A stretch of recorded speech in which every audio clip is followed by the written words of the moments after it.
Please like, comment and subscribe my channel और PDF notes के लिए नीचे कमेंट सेक्शन में अपना ईमेल एड्रेस कमेंट ज़रूर कीजिए। 1. Early life and background. Balban was originally a Turkish slave who was captured by the Mongols and later sold. He was bought by Sultan Iltutmish, who saw his abilities and gave him important responsibilities. Over time, Balban became a member of the Group of 40, a powerful group of nobles who played an important role in the empire. 2. Journey to power. During the rule of Sultan Razia, Balban was appointed as Amir-i-Shikar, chief huntsman, a significant administrative post. He also helped Nasiruddin Mahmud become Sultan, and as a reward, he was made the Naib, deputy Sultan, giving him major control over the empire. Balban as Naib 1246-1265.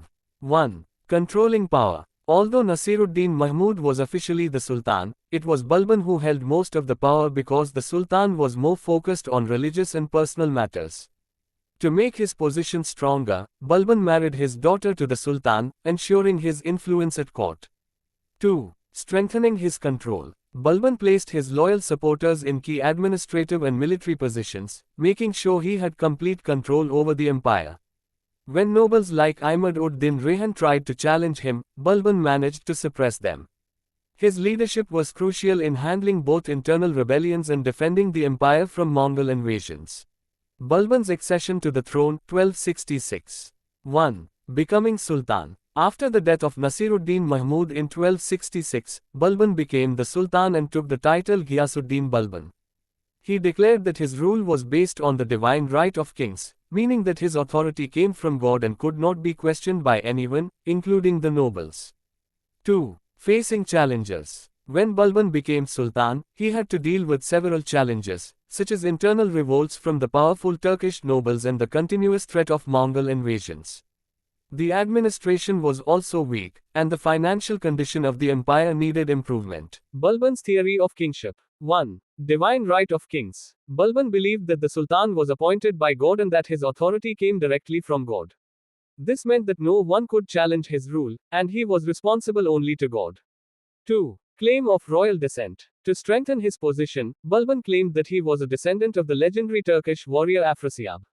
This made people respect him more and gave him greater legitimacy. 3. Despotism and absolute power. Balban believed in ruling with absolute power. He told his son Barak Khan that a sultan must rule with authority, and the people must both fear and respect him.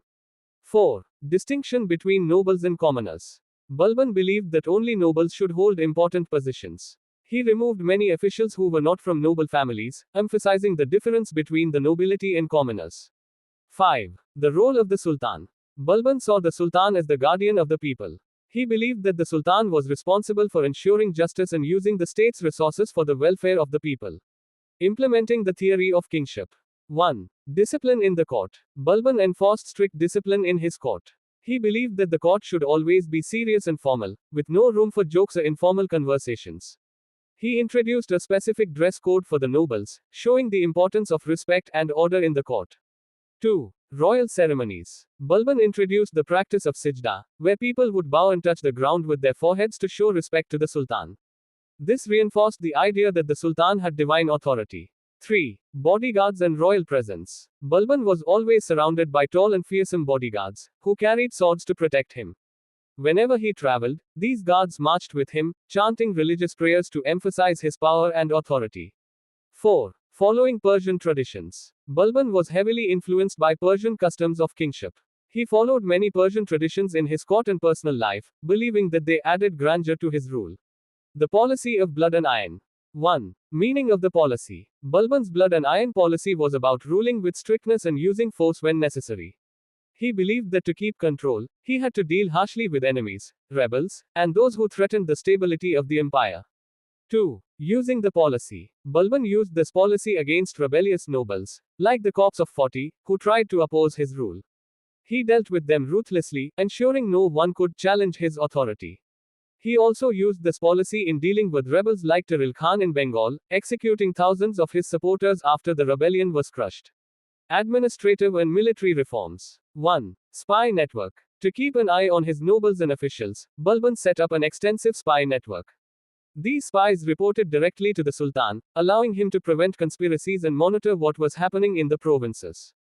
2. Strengthening the army. Balban increased the size of the army and made sure the soldiers were well paid and properly trained. He also took away land from those who were not serving the state and gave it to loyal officers.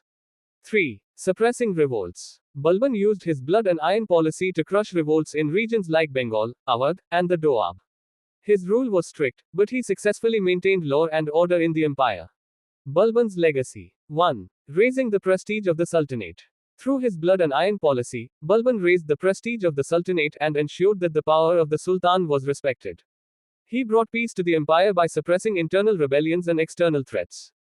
2. Defending against Mongol invasions. Balban strengthened the empire's defenses by building new forts and repairing old ones to protect against Mongol invasions. Although he lost his son, Prince Muhammad, in battle, he successfully defended the empire. 3. Cultural contributions. Balban was also a supporter of scholars and poets like Amir Khusrau.